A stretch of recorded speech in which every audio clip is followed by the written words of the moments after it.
हाय, मैं हूँ रंगीली रुचि। मेरे साथ में है आरजे ग्लेन। और आज यहाँ पर हमें थोड़ी राहत मिल रही है ये देख करके कि हमारे देश के कुछ लोग जो कि अफगानिस्तान में फंसे हुए थे, वहां पर जो वॉर चल रहा है उसमें फंसे हुए थे, वहां से सेफ एंड साउंड वापस अपने घर अपने देश वापस आ गए हैं। और उन्हीं में से एक हैं मिस्टर शिरीन शरद पठारे, जो कि आज यहाँ पर हमारे साथ में है। He works with Air India as a security personal with the security department actually. And आज आप यहाँ पर आए हैं हमारे साथ में। मिस्टर शिरीन, बहुत अच्छा लग रहा है आपको देख करके यहाँ पर। How are you? Are you okay mentally, physically? Are you okay? I will everybody good afternoon. I will take some time. I'm not mentally prepared to take the new assignment. In fact, I informed my department.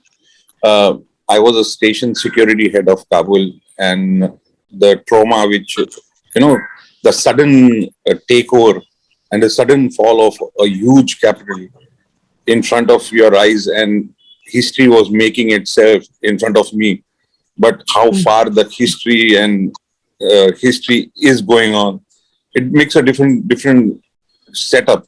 अभी हम तय दे सकें, आपको ये narrate करना चाहेंगे कि उस दिन मुझे अच्छी तरह याद है, 15 अगस्त था और मैंने मेरी बेटी और मेरी मिसेस का फोन आया था कुछ काबुल लोकल टाइम से, जो कि 1 घंटा पीछे है भारत से.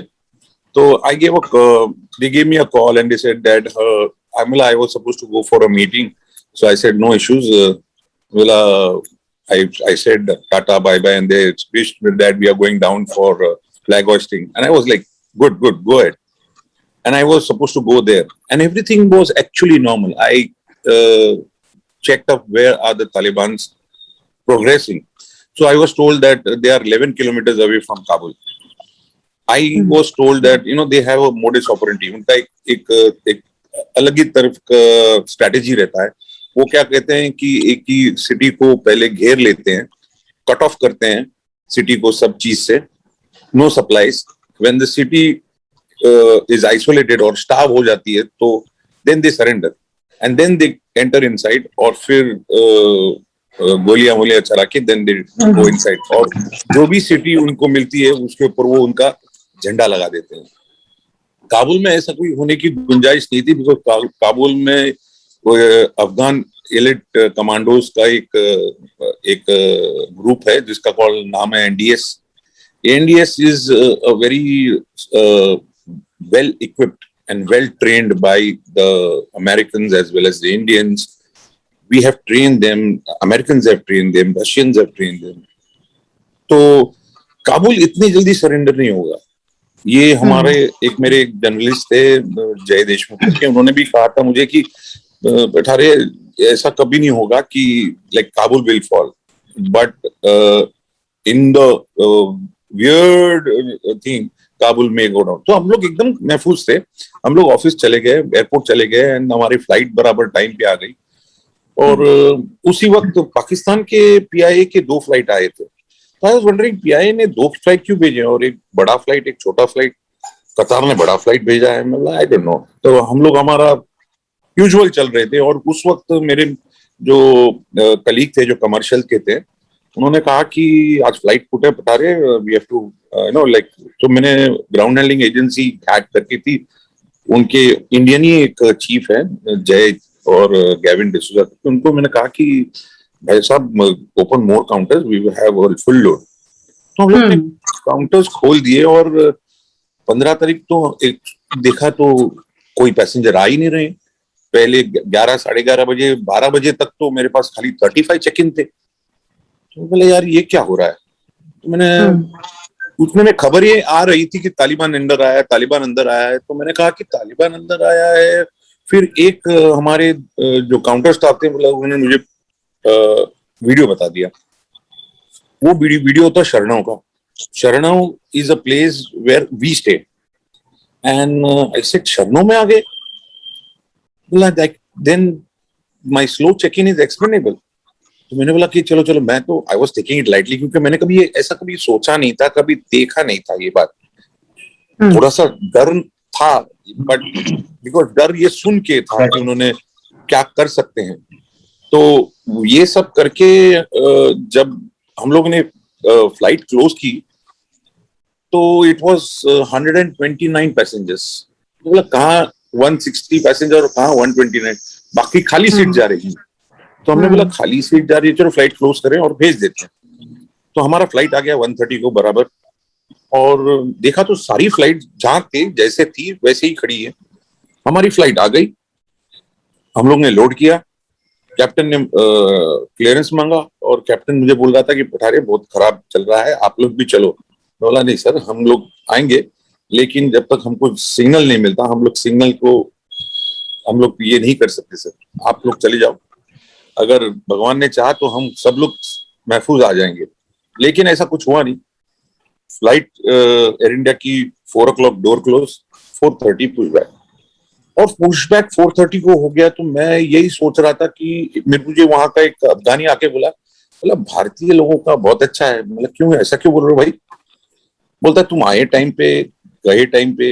ये पाकिस्तान पीआईए का 2 फ्लाइट आजू बाजू में खड़ा है, ये 5 घंटा हो गया, पैसेंजर ऑन बोर्ड है, डोर क्लोज है, पुश बैक नहीं मिल रहा है। मैं हंसी मजाक में निकाल रहा था। 4:30 बजे हमारा फ्लाइट गया उधर टेक ऑफ पॉइंट पे। उसके बाद इमिरेट का फ्लाइट पुशबैक हो गया, कतार का फ्लाइट पुशबैक हो गया, एक पाकिस्तान का जो बड़ा जहाज था वो पुशबैक हो गया, और दोनों को क्लियरेंस मिल गया। एक छोटा जहाज जो पाकिस्तान का था 676, वो पुशबैक नहीं हुआ। और हम लोगों ने एयरबॉर्न, हम लोग का क्या होता है कि जब तक एयरक्राफ्ट एयरबॉर्न नहीं होता we don't leave the target.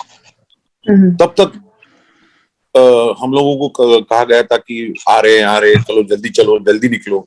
तो हम लोग आए कि there are some things which are called post flight things. तो हम पोस्ट फ्लाइट्स कर थिंग्स करने गए, तब हमने बंदूक की आवाज सुनी, धड़ धड़ धड़ धड़। तो अब हम, मेरे दिल में जो धड़कनें बजने लगी, मैंने बोला यार ये तो मूवी की तरह लग रहा है, और आवाज पास में आने लगी। तो पता चला कि हमारे एक दोस्त ने कहा कि कठारी साहब बाहर गेट पे मत जाओ, फायरिंग चल रही है।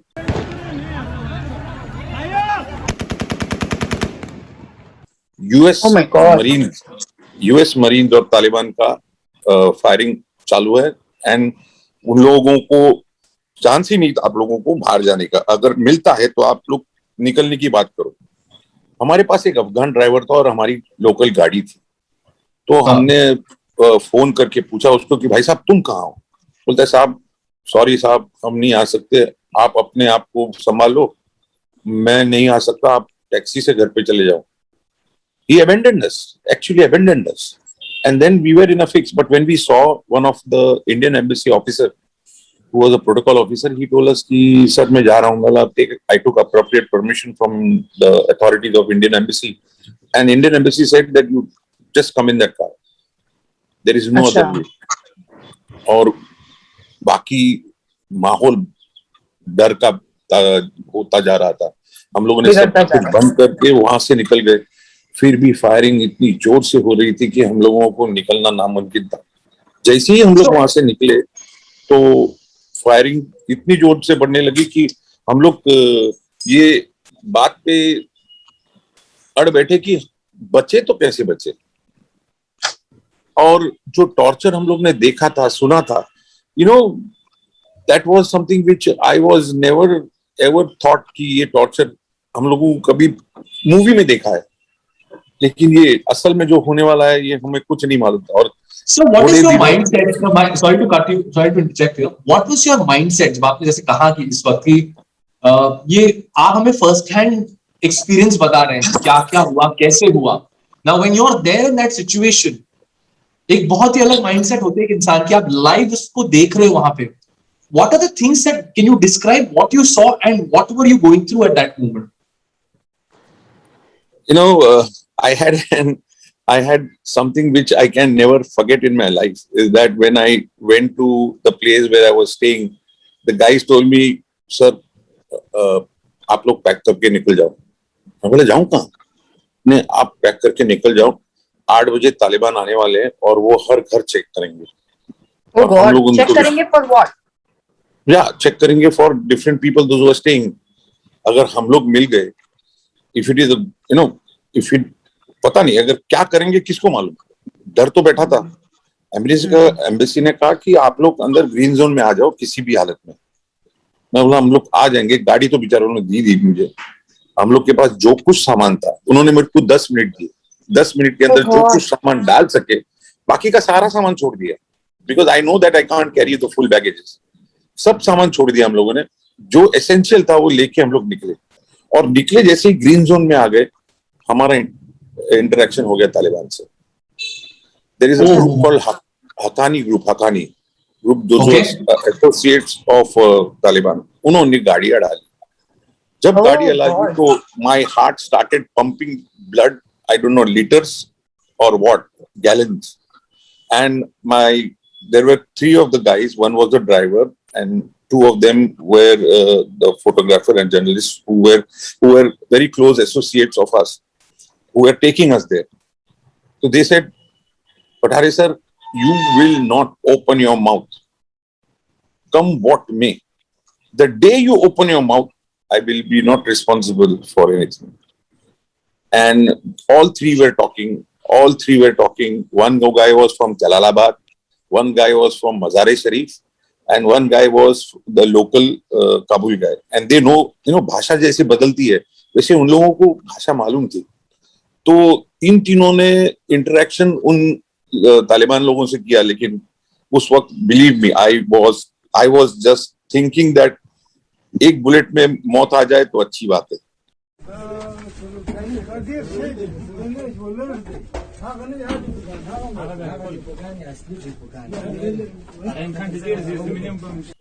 One bullet, and that's the end of the story. That will be the best death I can ever have. But by God's having grace, multiple, everything is fine. You are fine, Mr. Shireen. Thankfully, everything is okay. Yeah. And that time when they said, when the guy said, "Kisi, I am the driver and I have to," ये लोग भी कोई नहीं sir, मामूली आदमी लोग हैं, इनको वो जो काम करना है वो लेके आने हैं, वापस हम लोग चले जाएंगे। They amicably managed to get us out. And then they said, "Okay, go," because there were two cars coming. And how we could see that, मैं देख रहा हूँ कि एक आदमी ट्रॉली के ऊपर फ्रिज डाल के लेके आ रहा है, टीवी डाल के लेके आ रहा है। मैंने बोला कि भाई साहब ये क्या चल रहा है? बोलता नहीं, ये सब ग्रीन जोन में सारी एम्बेसीज हैं, सारी एम्बेसीज तोड़ रहे हैं, और इन लोग तो सब सामान जो लेके जा रहे हैं एम्बेसी का ही सामान जा रहा है। मैं बोला, they were taking this from the embassies. different embassies are there in that green zone. और हम लोगों का वो देख के तभी मैंने उसी वक्त that site was confirmed कि we are entering a wrong zone, and सामने वो तालिबान मिल गए।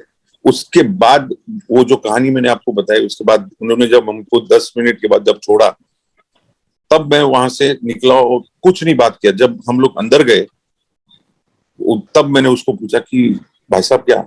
बोलता नहीं, अगर कुछ नहीं होता, ज्यादा से ज्यादा they would have taken you as a political prisoner. अगर प्रिजनर बना के लेके जाते तो they will negotiate with your country about what and what, but eventually you don't know what will happen. Once we were in the embassy really took care of us very well. The Air India management also spoke to the higher authorities of MEA that we have 2 officers over there in the embassy. Please see that they are with them. And surprisingly, how was it flying back from there? How we are seeing some really disturbing videos.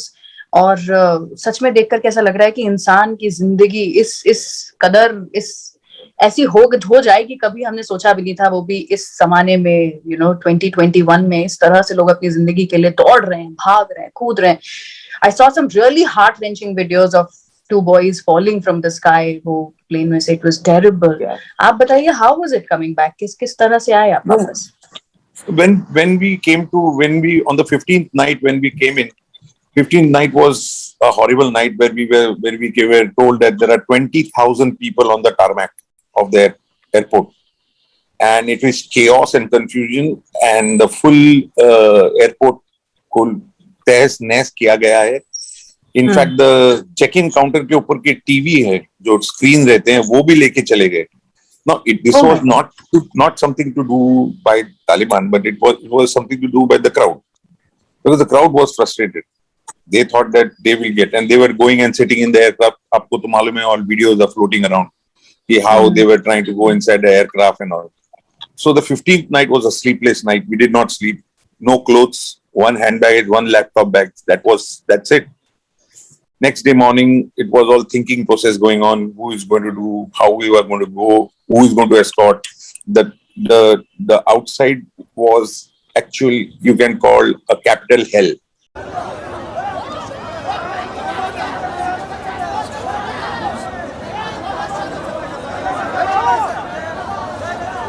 HELL. You could not imagine what was going on outside. And क्या हो गया कि green zone के gate पे ही हमारे वो लोग आके बैठे थे और हम लोग किसी को छोड़ नहीं रहे थे. It was just a house arrest situation, a hostage negotiation situation. The question was now how to reach the airport. Airport तक पहुंचे कैसे? अगर तुम्हारा जहाज भी आ जाए तो एयरपोर्ट पहुंचेंगे कैसे? That was a big question. But then it was amicably sorted out by the embassy and the Taliban. And when the time came, it came at 2200 hours in the midnight, in the night, that they said, okay, the escort has come, we are moving. खाना वाना छोड़ के हम लोग वैसे ही डर के मारे एक लैपटॉप का बैग लेके चुपचाप बैठे गाड़ी में. और जो जगह, means the place from where we were and the airport is 20 minutes. Actually 20 minutes. It took 5 hours for us to drive that distance. 5 hours. And why is that so? Why is that so? Why did that happen? Because the loot was on, the public was on. Everyone wanted to be outside the gate and enter they thought that airport. Entering the airport means everything is fine. And we were not going to the airport. The airport was jammed. The road was jammed. And people were out. So people were out of the house. Those people were from different cities of Afghanistan, who were displaced from different cities of Afghanistan and came to Kabul. And Kabul, people thought that it will fight for at least for 2 months, 3 months, 4 months. That was the notion. But Kabul fell in hours this way, in a matter of half an hour. Actually, मतलब दुनिया में भी यही हुआ कि हर इंसान, यहाँ India में बैठे हम लोग भी, we were all just astonished by it. सब लोग अचंभित रह गए थे इस चीज को देख करके कि कैसे हुआ, ये कब हुआ, ये ओवरनाइट कैसे हो गया, ऐसा इतनी हालत कैसे बिगड़ गई. बेसिकली लड़ाई हुई ही नहीं मैडम, लड़ाई हुई ही नहीं. लड़ाई के पहले ही हथियार डाले गए, क्योंकि इनके दिलों में वो खौफ जो तालिबान ने पैदा किया था. जैसे कि आपको पता होगा कि means I am talking about 1-2 week पहले ही जो 22 कमांडोज के पास फायरिंग कर करके बिल्डिंग में हथियार, उनका वेपनरी खत्म हो गया, एम्यूनिशन खत्म हो गया. तो जब वो बाहर आ गए तो उनको लगा उनको प्रिजनर्स ऑफ वॉर बनाया जाएगा, उनको वहीं ठोक दिया गया, उनको सबको लाइन में डाल के.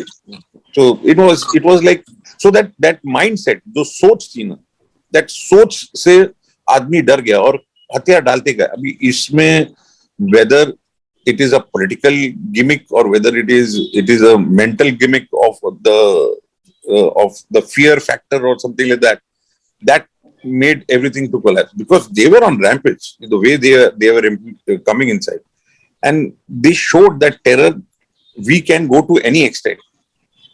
That was their particular criteria.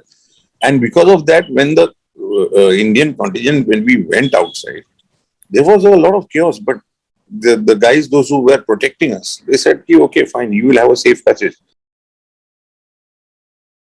When we were handed over to the Turkish, we were half like हमारी सांसें वापस आ रही थी, because crowd को disperse करने के लिए वो लोग जो गोलियां चला रहे थे, मैं बोला एक भी बैरल गोली अगर पीछे मुड़ के आ गई तो हम लोग में से कोई नहीं बचेगा, because they had RPGs, everything, all heavily loaded.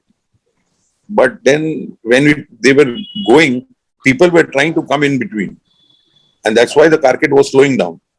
And carpet was like, when the carpet moves, it doesn't move in a fastest move. We have to move around with all the cars. एक भी गाड़ी पीछे रह गई और उनके हाथ में गिर गई तो आगे का दृश्य भयानक रहेगा. तो इसके लिए कार्केट के साथ ही चले, और कार्केट हम लोग की टर्किश के पास हैंडओवर की गई. फिर टर्किश ने हमारी कार्केट अमेरिकन को हैंडओवर की, और उसके बाद हम महफूज हो गए. लेकिन बाय द टाइम हम लोग आ गए, एयरक्राफ्ट हमारा आया हुआ था भारतीय वायुसेना का, and they waited for us, and they said that we waited for you yesterday also, but you did not come. Thank God that you guys have come. नमस्कार देवियों और बहनों, भारत माता की जय। हरियाणा के कप्तान ग्रुप कैप्टन राहुल सिंह की तरफ से मैं master warrant doctor Narayan Bharat Bharat का हार्दिक स्वागत करता हूँ। इनफैक्ट लोडिंग करते में हम लोग को इतना कुछ टाइम लगा ही नहीं. We loaded and Americans were kind enough to give the ground support and all that stuff, but we did our own, our Air Force guys, they really did a good job, and everyone was boarded, and we were off by 5:55 in the early morning of dawn, because we came to know that the Americans are evacuating that airbase at 1800, that is in the evening, 6 o'clock. All the Americans are going back. That was what given to understand to us, and we said that if we would have not taken the chance today, I don't know whether we would have come back. Mister Shereen, ये सुनने में इतना दिल दहला देने वाला है. I don't know, if you were watching me, but सच में मतलब मेरा सुन करके मेरे दिल की धड़कनें बढ़ रही हैं. तो मैं तो बस यही कह सकती हूँ कि आप सही सलामत वापस आए हैं, along with a lot of other Indians, who have made it back home. हम बस शुक्रगुजार हैं उस सभी हेल्प के, इंडियन एम्बेसी के, फोर्स के, and everybody who helped you, बीच में, कि वो आपको यहाँ तक सही सलामत लेकर के आ पाए. और यहाँ पर बैठे हुए हम बस अब यही कर सकते हैं that we say a prayer for all those people who are still there in Afghanistan and who are fighting this war and who do not want to fight the war. I know there are a certain group of people who want to fight the war, but कुछ एकदम मासूम लोग भी हैं वहां पर जो सिर्फ इसका शिकार बनते चले जा रहे हैं. सो हम यहाँ बैठ करके सिर्फ उनके लिए एक प्रेयर कह सकते हैं और यही चाह सकते हैं कि जल्द से जल्द सब ठीक हो जाए. And he is also hoping that you get your mental peace back really soon. I know. Absolutely. that is which I actually am, I cannot concentrate or take a new assignment now, because I told my headquarters also the same thing.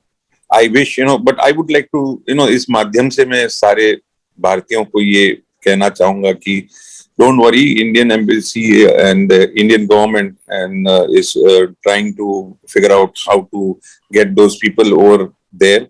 And most probably in the coming 48 hours or whatever time they take, there is something which is going on to bring everyone back, whether from the military base or Air India base or some other place which is near to that particular capital, and something is being worked out for the people, those who are stranded there, the Indian nationals who are stranded there by our government. So don't lose hope, faith in God, faith in yourself, and don't worry, your country will never leave you back.